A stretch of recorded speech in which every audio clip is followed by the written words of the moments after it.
வணக்கம். நம்ம சேனலுக்கு தொடர்ந்து ஆதரவளித்துக் கொண்டே இருக்கும் நல்ல உள்ளங்களுக்கு நன்றி. தொடர்ந்து ஆதரவு கொடுங்க. இன்னைக்கு ஜூவியில் வந்து ஒரு முக்கியமான செய்தி. எடப்பாடிக்கும் தங்கமணி அவர்களுக்கும் என்ன பிரச்சனை?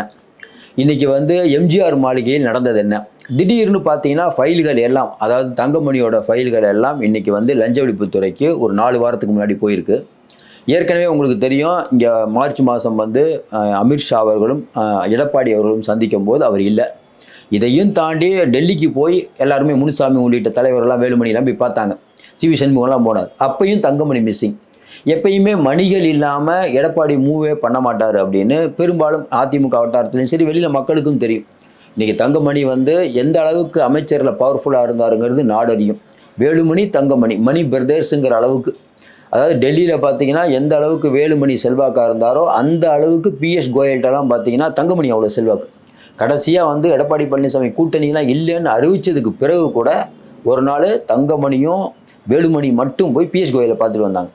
அதற்கு பிறகு பார்த்தீங்கன்னா தங்கமணி மட்டும் தனியாக போய் வெங்கைய நாடு அவர்களை பார்த்துட்டு வந்தார். அந்த அளவுக்கு ரொம்ப க்ளோஸாக இருக்கக்கூடிய, டெல்லி சர்க்கிளில் க்ளோஸாக இருக்கக்கூடியவங்க. இப்போ பார்த்தீங்கன்னா அரசியலை பொறுத்த வரைக்கும் நேற்று நல்லா இருப்பாங்க, இன்றைக்கி பகையாளி ஆயிடுவாங்க. அப்படிப்பட்ட சூழ்நிலையில் இன்றைக்கி தங்கமணிக்கும் நம்ம எடப்பாடி அவர்களுக்கும் பிரச்சனைன்ட்டு ஜூவி வெளிப்படையாக எழுதியிருக்க ஒரு செய்தி வந்து இன்றைக்கி பலரையும் அதிர்ச்சிக்குள்ளாக்கும் நினைக்கும் போது, இல்லைங்க அதெல்லாம் ஏற்கனவே தெரியும், அரசியல் பரிசெலாம் ஏற்கனவே போயிட்டு இருந்தது, இப்போ ஒரு முடிவுக்கு வந்துருச்சு. என்னங்க இப்படி சொல்கிறீங்க? ஏற்கனவே செங்கோட்டையன் தான் பிரச்சனை ஆகி இப்போ தான் அடங்கி ஒடுங்கியிருக்காரு. தங்கமணிக்கு வரைக்கும் என்னங்க பிரச்சனை? கடைசியில் பார்த்தீங்கன்னா ஆத்தூரில் வந்து ஒரு பெரிய கூட்டம் ஏற்பாடு பண்ணி, கட்டுக்கடங்காத கூட்டத்தில் வந்து காமிச்சார். எடப்பாடிலாம் அங்கே போய் பேசினார். நல்லா தானே பேசினார். இன்னொன்று, மிக மிக பணம் கையில் வச்சுருக்கக்கூடியவர். ஏற்கனவே உங்களுக்கு வந்து மின்சாரத்துறையை இது பண்ணவர். அப்படிப்பட்ட தங்கமணிக்கு என்ன பிரச்சனைன்னு கேட்கும்போது, இப்போ மட்டும் இல்லைங்க, ரொம்ப நாளாகவே இந்த பிரச்சனை ஓடிட்டுருக்கு. அதாவது என்னென்னா, எடப்பாடி கூட க்ளோஸ் ஆகியிருக்கேன், எடப்பாடியுடைய முகம் நான் அப்படின்ட்டு. இங்கே வந்து ஜெயக்குமார் தெரியும், ஜெயக்குமார் பேசுகிறது தான் எடப்பாடி அவர்களுடைய வாய்ஸாக இருக்கும். கொஞ்ச நாள் ஜெயக்குமார் அமைதியாக இருப்பார், நீங்கள் பார்த்துருப்பீங்க. ஏன்னா அவர் எம்பி கொடுக்கலன்னு அவர் கொஞ்சம் சைலண்ட் ஆகிட்டார். இன்னொரு பக்கம் பார்த்தீங்கன்னா, எப்பயுமே ஆர்பி உதயகுமார் எடப்பாடிக்கு ரொம்ப சப்போர்ட் பண்ணி பேசுவார், உடனே வீடியோ போடுவார். இப்படி எடப்பாடி அவர்களுக்குன்னு ஒரு ஆதரவு வட்டம், அதே ஒரு முனுசாமி. இப்படி போயிட்டு இருக்கும்போது, பதவியில் இருக்கும்போது எடப்பாடிக்கு நம்பிக்கையானவர்கள்னால் 2 பேர். ஒன்று வேலுமணி, இன்னொன்று தங்கமணி. இப்படிப்பட்ட சூழ்நிலையில் டெல்லியில் எந்த விஷயம் நடக்கிறதா இருந்தாலும் ஒன்றா வேலுமணி பண்ணுவார், இல்லை தங்கமணி பண்ணுவார். ஏன்னா சமுதாயம் வேறு. செங்கோட்டையெல்லாம் சீனியர், அவரெல்லாம் இது பண்ணிட்டு இவரை மேலே கொண்டு வந்தாங்க. அப்போ தங்கமணி அவர்கள் தனக்குன்னு ஒரு லாபியை உருவாக்கிட்டார். டெல்லிக்கு அடிக்கடி போகிறாரு வராரு அப்படிங்கும்போது நிறைய பழக்க வழக்கம். அப்போ எடப்பாடியுடைய கண்ணும் காதுமாக இவங்க 2 பேர் இருந்தாங்க. அப்போ எடப்பாடி இருக்கும்போது இவர் ஒரு லாபியை உருவாக்கிட்டார்.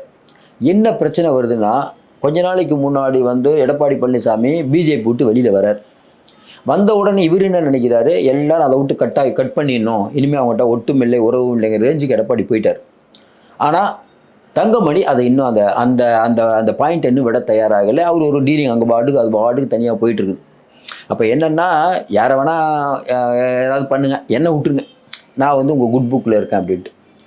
இது வந்து எடப்பாடிக்கு அரசியல் பரசலாக தெரிஞ்சு, கொஞ்ச நாளைக்கு முன்னாடி எடப்பாடி இப்போ அவங்களுக்கு வேண்டிப்பட்ட இந்த சம்பந்தி வீட்டில் இது நம்ம சேலம் இளங்கோவன் வீடியோலாம் ரெய்டு போச்சுல்ல, அப்போ விசாரிக்கும் போது என்னப்பா இப்படி பண்ணுறாங்கன்னு கேட்கும்போது, எப்போ ஃபோன் பண்ணாலும் கூட்டணிக்கு எப்போ வருவார் தலைவர் அப்படிங்கிற மாதிரி கேட்குறாங்கன்னா நான் என்னென்ன பண்ணுறதுன்னு கொஞ்சம் விசால்ட்டாக சொல்லியிருப்பார் பொழுது. அப்போலேருந்தே கொஞ்சம் மனசு தாங்கல் ஆகிடுச்சு. இது விரிவடைந்து எங்கே போய் நிற்குதுன்னா, எடப்பாடி டெல்லி போனால் கண்டிப்பாக தங்கமணி பேர் இருக்கும். அப்படிப்பட்ட சூழ்நிலையில் எடப்பாடி பழனிசாமி கூட்டணி பேச மிக மிக முக்கியமாக கூட்டணி பேச போகிறார் அமித்ஷாவோட. இப்போ கூட்டணி பேச யார் கூப்பிட்டு போவார்? பணம் யார் இருக்கட்டும், இன்னொன்று க்ளோஸாக யார் இருக்காங்களோ. அப்போ முனுசாமியை கூப்பிட தெரியுது, தங்கமணி எவ்வளோ முக்கியமானவர், அவரை கூப்பிட்டு அவரை மிஸ் பண்ணிட்டு போனதை இங்கே பல பேருக்கு அதிர்ச்சி. ஏன்னா தங்கமணியை விட்டு போயிட்டாரு அப்படின்ட்டு. எல்லோரும் நினச்சாங்க வேலுமணிக்கும் எடப்பாடிக்கும் சண்டை நடக்கணும். நம்ம தொடர்ந்து அதை மறுத்தோம். இல்லைங்க, வேலுமணிக்கு எடப்பாடிக்கு சண்டை நடக்கிறதுக்கான வாய்ப்பே இல்லை. வேலுமணி வந்து மோடியை நம்புறத விட எடப்பாடியை நம்புவார், நிறைய பிஸ்னஸ் போக்குவரத்துலாம் இருக்குது, விடமாட்டாருன்னு. இப்போ தங்கமணி இப்படி போயிட்டு இருக்கும்போது கொஞ்ச நாளாக வந்து அவர் சொல்கிற எதையுமே அவர் கேட்குறதில்ல பொழுது. உங்களுக்கு தெரியும், அண்மையில் இன்னொரு சம்பவம் நடந்தது. அதாவது குட்காவில் வந்து நம்ம ரமணா அவர்களையும் முன்னாள் அமைச்சர் விஜயபாஸ்கர் அவர்கள் பேரையும் சார்ஜ் ஷீட் போடும்போது எடப்பாடி கிட்ட அவர் என்னென்ன இந்த மாதிரி பண்ணிட்டாங்க அப்படின்னோன்னா, எடப்பாடி பழனிசாமி ரமணாக்காக நம்ம மூவ் பண்ணுவோன்னாரு. ஒன்று நம்ம விஜயகுமார், நம்ம புதுக்கோட்டை விஜயபாஸ்கரே என்னென்னா இப்படி பண்ணிட்டீங்களேன்னு கேட்கும்போது, காரில் ஏறி போகும்போதே உனக்கு தான் மேலெலாம் ஆள் இருக்கேப்பா, டெல்லியிலாம் ஆள் இருக்கேப்பா, நீ பார்த்துக்கப்பா, அதுக்கப்புறம் தான் டெல்லியில் தனக்கு தெரியாமல் விஜயபாஸ்கர் ரூட் போடுறாருன்னு எடப்பாடி கண்டுபிடிச்சிட்டாருன்னு விஜயபாஸ்கருக்கு தெரிஞ்சு போச்சு. நட்டா அவர்கள் புதுக்கோட்டையில் வரும்போது போய் ஒரு 1/2 மணி நேரம் வந்து பேசிட்டு வந்ததெல்லாம் எடப்பாடிக்கு தெரியாமல் இல்லை. அப்போ மெதுவாக எடப்பாடியிட்ட நல்ல பேர் எடுக்கிறதுக்காக அவர் வீட்டுக்கு சீர்வரிசை பொருள்லாம் கொடுத்து எந்த அளவுக்கு கவர் பண்ணியிருக்காருன்னு தெரியும் விஜயபாஸ்கர். இப்போ பார்த்தீங்கன்னா எடப்பாடியோட நம்பிக்கை நட்சத்திரம் ஆகிட்டார். அவ்வளோதான், இனிமேல் எடப்பாடி தான் எதிர்காலம் முடிவாயிடுச்சுன்னு அவ்வளோதான். இப்போ நடந்த புதுக்கோட்டையில் நடந்த கூட்டத்தெல்லாம் பார்த்துருப்பீங்க. கட்டுக்கடங்கால கூட்டம், எடப்பாடி வாழ்த்தி பாட்டு, அப்படி இந்த சக்கரத்தை சுரலில் வைக்கிறது, இப்படி வித்தியாசமான ஐடியாலாம் பண்ணி எடப்பாடிக்கிட்ட ஒரு நல்ல பேர் வாங்கிட்டார். எல்லாருமே நல்ல பேர் வாங்க துடிக்கிறாங்க. ஏன்னா எடப்பாடிகிட்ட பகைச்சிட்டா இனிமேல் எதிர்காலம் இல்லை. இப்படி போயிட்டு இருக்கும்போது இப்போ தங்கமணி அவர்களுடைய ஃபைலு எம்ஜிஆர் மாளிகையிலேருந்து டாஸ்மார்க் அதே சம்பந்தமான மின்சார வாரிய ஃபைல்கள் வந்து லஞ்ச ஒழிப்புத்துறைக்கு ஒரு 3 வாரத்துக்கு முன்னாடி போனதா பரவலாக பேச்சு.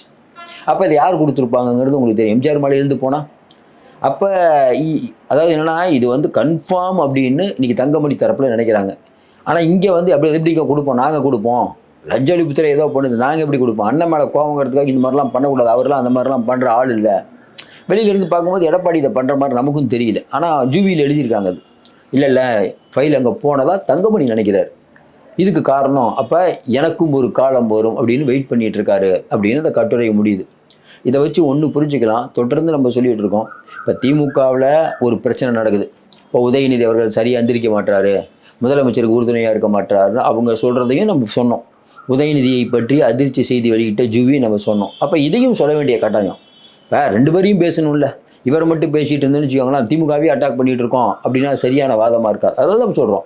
அதிமுகவை பற்றி அவர்கள் எழுதியதையும் சொல்கிறோம். இன்றைக்கி இருக்கக்கூடிய நிலைமையில் அதிமுகவோட நிலைமைனா தேவையற்ற பேச்சுக்கள். இப்போ திமுகவில் வந்து ஓசு பஸ்ஸுன்னு பொன்முடி சொல்கிறாரு. அப்படிங்கும்போது நாங்கள் அதெல்லாம் இந்த மாதிரிலாம் பேசுகிறாரு, சைவம் வைணவத்தை பற்றி அசிங்கமாக பேசுகிறாரு. நம்ம அதுக்கும் சொன்னோம் தப்பு. இன்றைக்கி காலையில் தங்க தமிழ்ச்செல்வனும் அங்கே இருக்கக்கூடிய எம்எல்ஏ மகராஜன் 2 பேரும் ராஸ்கேலுங்கிற அளவுக்கு சண்டை. நம்ம காலையில் உடனே செய்தி போட்டோம், என்னங்க அது 2 பேரும் சண்டை போட்டுக்கிறாங்கன்ட்டு. போட்டோமா இல்லையா? அதுக்கு முதல்ல ஸ்டாலின் தான் இன்றைக்கி நம்பர் 1 இருக்கார். எல்லா ஊடகங்களும் அவரை நோக்கித்தான் இருக்கிறது. எடப்பாடியுடைய தென் மாவட்ட பிரச்சாரத்தை பேசுவதற்கு பதிலாக பிரேமலதா அவர்களை முதல்வர் சந்தித்தார், வைகோ அவர்களை சந்தித்தார், ஓபிஎஸ் அவர்களை சந்தித்தார்னு ஃபோக்கஸ் முழுக்க தாம் பக்கம் திருப்தி முதல்வர் சாதித்து விட்டார். அந்த செய்தியும் போடுவோம், எல்லா செய்தியும் போடணும். அப்போ இந்த செய்தியை பொறுத்த வரைக்கும் ஒரு புயல் ஆரம்பித்து விட்டது. இன்னும் கொஞ்சம் 2-3 நாளைக்கு முன்னாடி இன்னொரு பிரச்சனை. அதாவது எடப்பாடி பழனிசாமி ஜெயிக்கணுங்கிற முடிவோட வேகமாக போயிட்டு இருக்கும்போது கட்சிக்காரங்களை காலை பிடிச்சிருப்பாங்கல்ல. இப்போ ஸ்டாலின் அவர்கள் ஜெயிக்கலான்னு போயிட்டு இருக்கும்போது தங்க தமிழ்ச்செல்வனும் மகராஜனும் நேருக்கு நேர் சண்டை போட்டு சமூக ஊடகங்கள்லாம் ராஸ்கேல் எம்பி எம்எல்ஏ பயங்கர சண்டை, திமுகவின் உட்கட்சி மோதல்னு போட்டு முதலமைச்சர் பார்த்தீங்கன்னா இந்த எல்லா மருத்துவ முகாமின் செய்தி பெருசாக வரும்னு நினச்சா இந்த செய்தி தான் பெருசாக வருது. திமுகவுக்கு ஒரு 7.5 இருக்க மாதிரி அதிமுகவுக்கு ஒரு 7.5. 3 நாளைக்கு முன்னாடி இதே மாதிரி தான் உங்களுக்கு தெரியும். கடம்பூர் ராஜு வாஜ்பாய் ஆட்சியை வந்து ஜெயலலிதா கவுத்து ஒரு வரலாற்று பிழையை செய்து விட்டாருன்னு. ஏங்க நீங்கள் தான் சொல்கிறீங்க தெய்வம், அம்மா தான் தெய்வம்ங்கிறீங்க. அந்த தெய்வம் பண்ணதே தப்பு அப்படின்னா அது எப்படி மக்கள்கிட்ட, அது போய் தொண்டர்கள்ட்ட எப்படிங்க எடுப்படும்?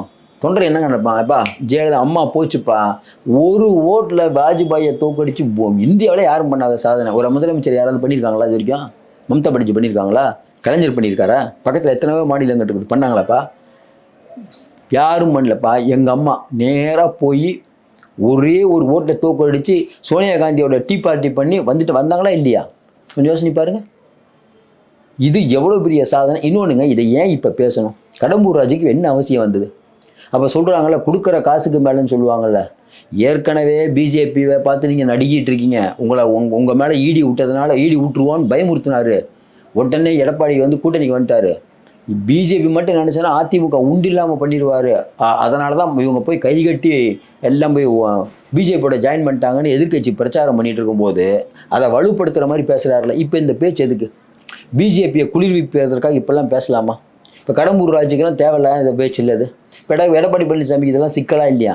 ஏன்பா கம்முன்றுங்களாம்ப்பா, இப்போ தான் ஒரு பிரச்சனைலாம் போயிட்டுருக்குன்னு பார்த்தா திடீர்னு 7.5 கிளப்புறது.